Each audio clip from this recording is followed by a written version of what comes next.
for some reason, by the grace of God, wherever I played at, somebody heard me. And I never had to go looking. The right thing was always there, and like, you come with me. It was like that.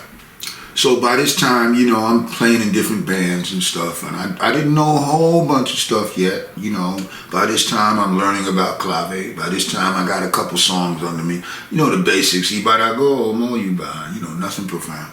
But I was doing it better than most and feeling it better than most. So I was getting picked up by some bands, particularly bands trying to play a Latin flavor of anything, because I had a real strong tuba where I didn't need a microphone, you know, so I got picked up. So I went out to California, and I went out to California and started working in bands because, you know, I was looking at that studio money and trying to get out there. That's where I was going. My mind wasn't even focused on being a santero then. And I wound up, what happened was, before I went, my mom, before that period, my mom thought I was so rebel that she sent me to live with my overzealot religious hallelujah every day Aunt Essy May Barnes, honey. Essy May. I do not have to tell you what that was like. Not only did she go to church 7 days a week, but on Wednesday she made you eat dinner and go to Vespers, which is like Sunday school on Wednesday. That was in Tallahassee, Florida. Well, never to say, I ran away from there. Hitchhiked I-10 all the way up through LA. Wound up in Venice Beach, California. Saw these conga drummers sitting out there playing. I said, wow. A brother named Tambu, a guy named Conga Mike, and the other guy I didn't even know. Oh, an albino guy. No, he wasn't even, yeah.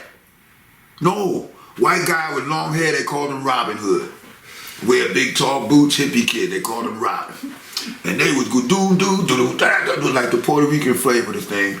But Tambu, play and keep the one. Anyway, those are the guys that really taught me how to do that. Even though their stuff was wrong, they still taught me how to do that. So I was out there playing congas with them and playing in bands at night. Okay, came back to New York. Let me try my new skills. Boom. That's great. Wow. Learn some more stuff, listening to some more guys, more records. Most of the stuff I picked up myself listening to. Okay. Went back out to LA with a girlfriend. She convinced my mother, let him come with me. LA's clean, da-da-da.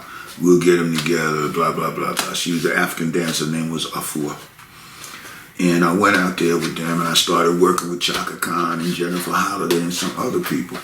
By this time, Puntilla and them, they come, the 80s. So I had met Koyude out there. Koyude tried to recruit me. Like I said, I didn't like his music. He could play, he knew it verbatim, but the swing was not what I wanted.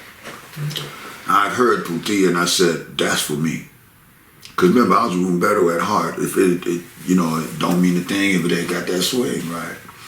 Puntilla's inner music was what attracted me because I felt that we were in the same place. So he had already met Felix Sanabria, Abraham, Eddie Rodriguez, these guys.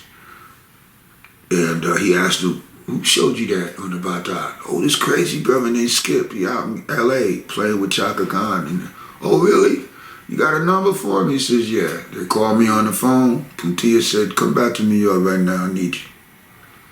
He was already padrino to me without even knowing. Just his demeanor, the way he demanded me to come back. I said, well, I better go see this motherfucker because it sounds like I'm going to get hurt if I don't, right? And I went, and Felix picked me up from the airport, went over Felix's house. He said, we're going to see Padrino tomorrow.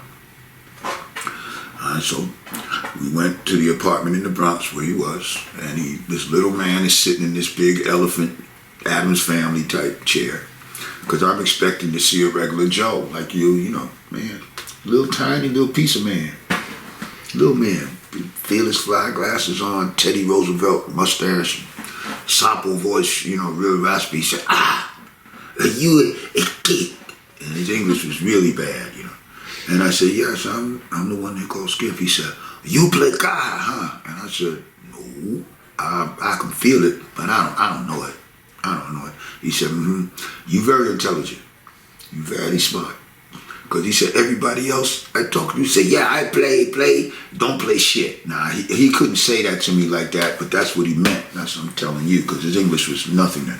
And they say they play, don't play shit. Well, you play, but you smart because you play here, no here. That's what he told me. He said, from this day, you play with me, and you don't play with nobody else. And I said, okay, fine. The very next day, I was hooked out to 3 sets of tambours. The names? Obadeye, which is the tambour that Negro gave me. Born from Obadeye. Obadeye. Ilu Anya and Anya Ilu. Anya Ilu we wind up giving to this Puerto Rican guy in Puerto Rico named Maito, who didn't do the right thing with it. He thought he was Tony Montana and got busted. Tambour wound up hanging up on the wall. But that was the first birthing that I took part of when we gave birth to Ilu Anya to give to Maito. But I was without to all 3 of them. He didn't charge me one dime.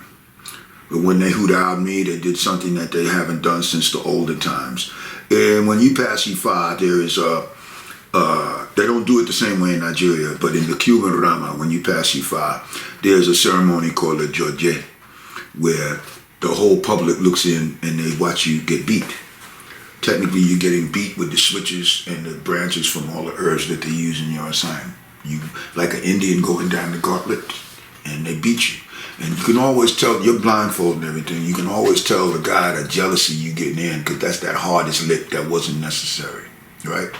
Well, anyway, the old Anya, when you got hooted out, when you in the penitentiary, I didn't do what they did now. I had to walk a block on my knees to the Anya, the door, then it was asked, so I was bleeding. They put me through the whole thing, and through that walk, the elders on the side of me whooping my ass with the branches of this. Who were they? I can't tell you that. Okay. The head, the Ajibona for Puntilla at the time, his main man was Pepe Calabaza. He was the one that, Pedro Valdez. But I beat, whelped up, bloody, died. But all of that was done for absolutely nothing. But they made me walk the walk through that. And then from there, I was with Puntilla every day. Whatever anybody else did, it didn't matter. Skip had to be there.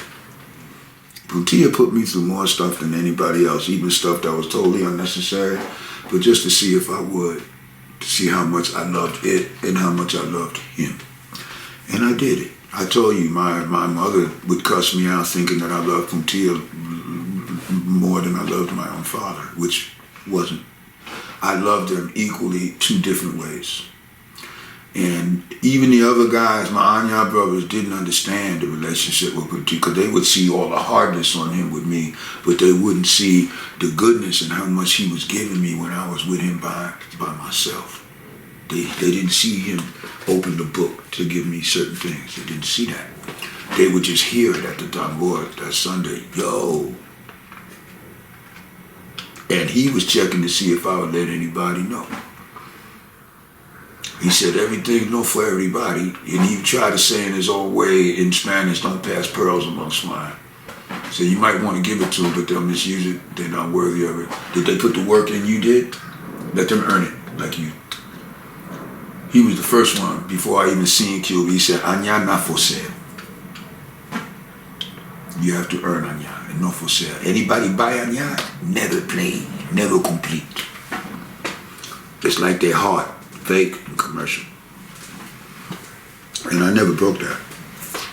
But so, it was not easy. It was not an easy road with him. A lot of things were misunderstood. A lot of my godbrothers left. They left. I stayed. Because I said, if I don't stay, they'll destroy this little man. He doesn't even know what he has. Everybody got faults, so I can look through it, but I'm going to stay with him. Because he didn't have to show me. He didn't have to hoot out me. And I remember one time I asked Puntilla, besides Pepe and Lázaro Pampi that came later, the Concolero. How come there's no Cubans in your group? He said, Tranquilo, I know my people. I left that alone. I didn't know what I know now. I was getting a taste of it, but I didn't, now I know exactly what he means. But, nobody gave me what the man gave me, knowledge. He got to the point where he would call me, I'd come over his house 5 o'clock in the morning, he'd sit down, he'd say, Tranquilo, así, padrino. 7-7. 7-7. Odimeji. Who speak Odimeji? I said, Yamaya primero, Batala, y Orisha Oko, and so and so. These are my tests every day when I came to the house, to recite the Odus from memory. At least what the letter was. Which everyone, what the Larish and everything was later on the line, but at least I had to know what the numbers, who was what was what. This is every day. Every day. Rinquito, sí, padrino. 8-5. Eje unle oche. It's correct. Who speak Eje unle? I said the principal so batala. The second is Ochun. But that's hard because of Ochun's age. She's also a principal. And then he would go 6-9, E9-6. Whether you know this or not, this will help you. Osa and Obara are letters that gave birth to each other.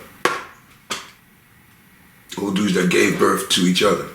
Okay, so whenever you pick in the hands of the Ibus, when you give me the reading, if you get 6-9 and 9-6, you always pick the left hand because they're both mayors. In the reading, the major letter is picked in the left hand. The minor letter is picked in the right hand. Anything Meiji, left hand. Okay, but these are the things he would test me on 3-4 days out of the week.